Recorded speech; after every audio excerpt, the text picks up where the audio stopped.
Gubernur Sulawesi Selatan, Nurdin Abdullah, menjalani vaksinisasi tahap 2 hari ini di Rumah Sakit Khusus Daerah atau RSKD Dadi, Kota Makassar. Terlihat Nurdin Abdullah mendatangi RSKD Dadi dengan mengenakan baju putih dan celana hitam. Sebelum disuntik vaksin, Nurdin Abdullah terlebih dahulu menjalani screening. Nurdin Abdullah sebelumnya telah menjalani vaksinisasi tahap pertama pada 22 Januari 2021 lalu. Setelah sempat batal menjadi orang penerima vaksin pertama di Sulsel karena adanya suatu kendala pada saat screening.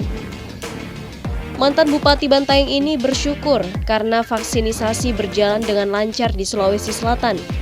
Ia mengaku usai menjalani vaksin pertama, dirinya semakin bugar, percaya diri, bahkan ia mengaku nafsu makannya naik. Ini saya juga udah vaksin yang kedua. Ya alhamdulillah, dari vaksin pertama kita semakin bugar, semakin ada percaya diri, semakin sehat, bahkan nafsu makan naik ya. Yang kedua ini mudah-mudahan ini semakin memperbaiki imun kita.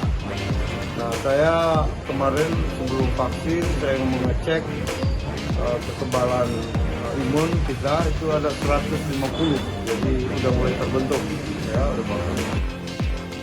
Dari Makassar, Suparman, Fajar.co.id melaporkan.